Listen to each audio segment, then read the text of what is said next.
Every neighborhood has one, and ours was no exception. The person who treats the HOA like it's the Supreme Court and themselves as its Chief Justice. Her name was Karen, because of course it was, and she wore her authority like a badge of honor. It started innocently enough. One Wednesday morning, I rolled my trash can out to the curb like every other responsible adult in the subdivision.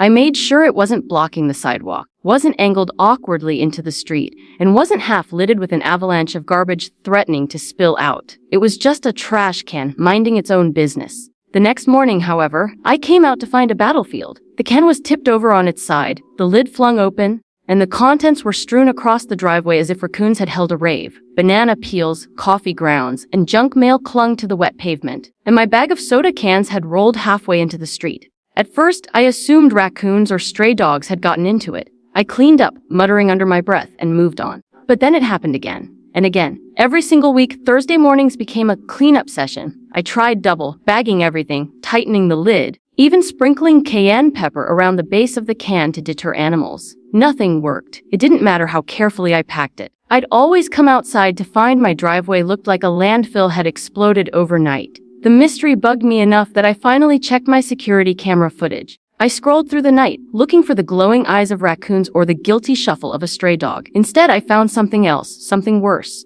At precisely 7:06 a.m., the camera showed a figure marching down the sidewalk. Blonde bob haircut, neon green visor, pastel pink windbreaker zipped up to the chin, clipboard in hand. Karen. She walked right up to my trash can, gave it a look of pure disdain, then casually kicked it over with the side of her foot. She didn't even hesitate. The lid popped open and a bag tumbled out, but she didn't stop to fix it. She just sniffed the air like she'd caught a whiff of something distasteful and kept walking, leaving the mess for me to discover later. I replayed the footage 3 times in disbelief.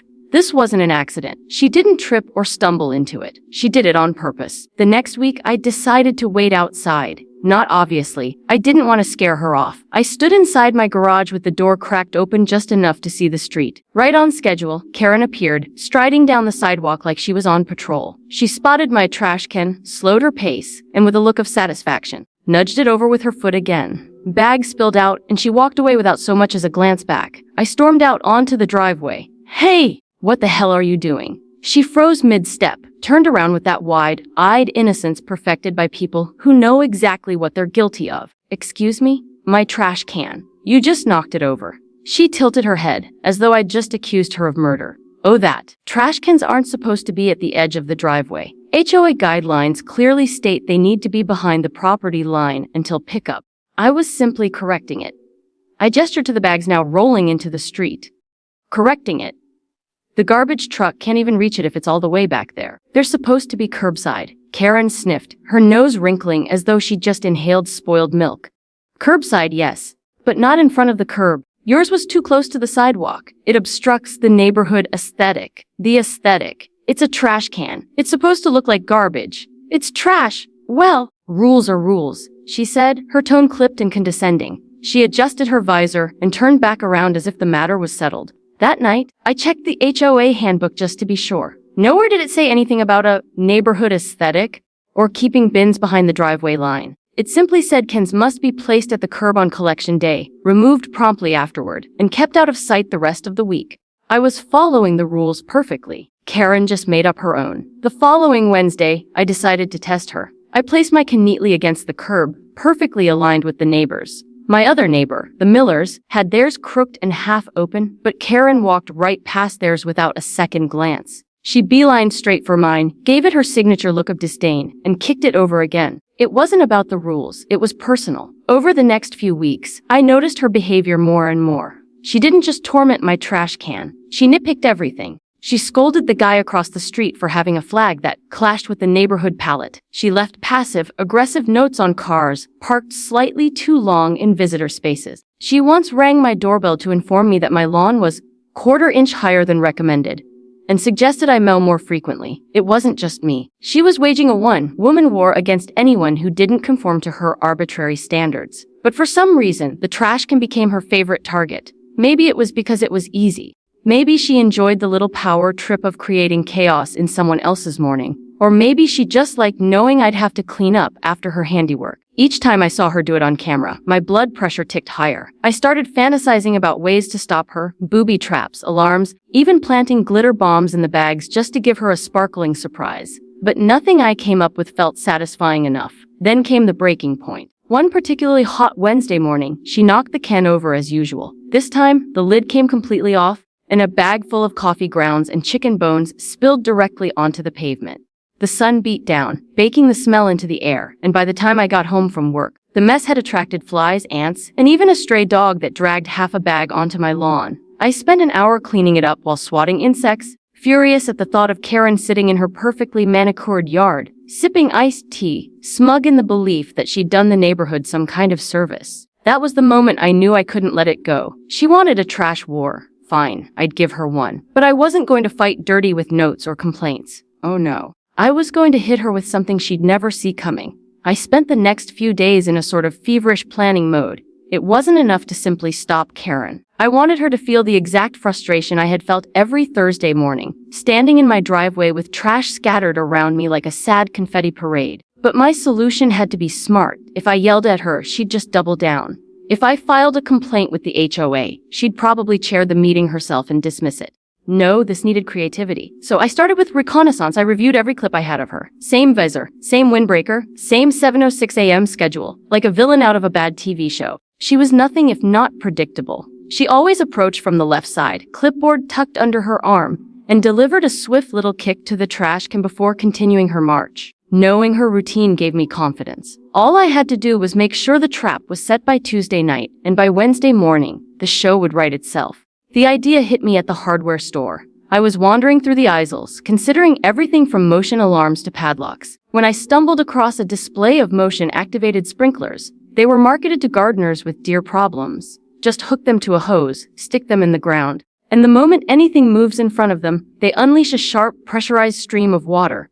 It was like a squirt gun that never missed. I stood there in the aisle grinning like an idiot. This was perfect. Not destructive, not dangerous, but undeniably humiliating. Exactly the kind of justice Karen deserved. I bought one, brought it home, and immediately began my little engineering project. The sprinkler itself was a tall, narrow device with a curved head. I measured my trash can, cut a small, almost invisible hole in the lid, and mounted the sprinkler inside so the nozzle poked through just enough to blend in. I ran a garden hose discreetly along the side of the house, under the grass edge and into the bottom of the can. I tested it that night, adjusting the angle until it sprayed right across the path Karen always took. At full pressure, it had the force of a fire hose and a range of at least 20 feet. I dialed it back a little. I didn't want to knock her over, just soak her. But still, when I walked in front of it, the blast was sharp enough to leave me sputtering. Perfect. Tuesday night, I placed the rigged trash can neatly at the curb. I double-checked the camera angle, making sure it would capture everything. Then I went to bed with the giddy excitement of a kid on Christmas Eve. At exactly 7:05 the next morning, I stationed myself in the garage with the door cracked just enough to watch.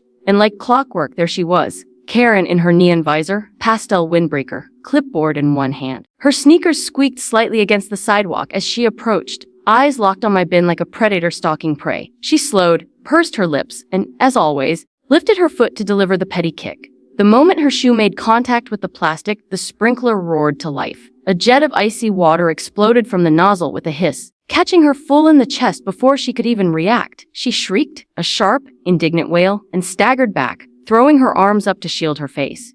But the sprinkler was relentless, tracking every tiny movement she made. She turned left, it sprayed her. She tried to dart right, it sprayed her again. Within seconds, her visor was hanging off one ear, her windbreaker plastered against her body like cellophane, and her carefully styled hair was dripping into her eyes. I had to clamp my hand over my mouth to keep from laughing out loud in the garage. She flailed around like someone being attacked by an invisible force, shrieking and sputtering as water blasted her every step. Finally, she made a desperate retreat, stumbling back up the sidewalk with her sneakers squishing and her clipboard held over her head as a flimsy shield. The sprinkler hissed one last triumphant spray before shutting off, leaving her dripping and furious in the morning sun. It was everything I had hoped for. When she reached her house, she turned around and glared at the can as if it had personally insulted her. Her fists were clenched, her whole body shaking with rage. She clearly debated storming back over. But the thought of another soaking stopped her. With one final huff, she stomped inside, slamming her door so hard I could hear it from across the street.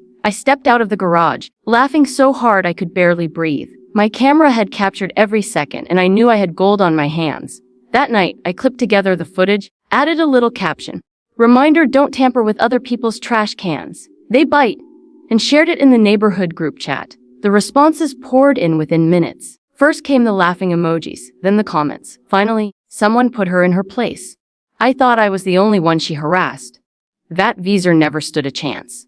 Even the Millers, who normally kept to themselves, chimed in with a simple, brilliant. By the end of the evening, the video had spread beyond the group chat. Someone posted it to a local Facebook group, and from there it went viral in the way only neighborhood drama can. People I didn't even know stopped me at the grocery store to say they'd seen the clip and that Karen got what she deserved.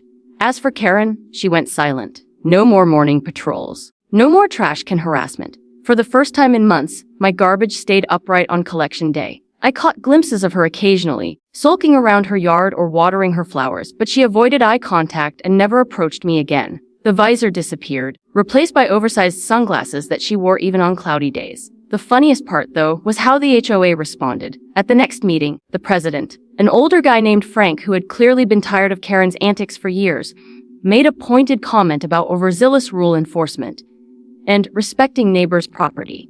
Karen sat in the corner, arms crossed, glaring daggers at the table, but she said nothing. She didn't dare. Life in the neighborhood slowly returned to normal. Trash day became just another routine chore, not a weekly battleground. And every time I wheeled my bin to the curb, I smiled a little, remembering the sight of Karen drenched and sputtering, her power trip quite literally washed away. Justice had been served one ice-cold blast at a time.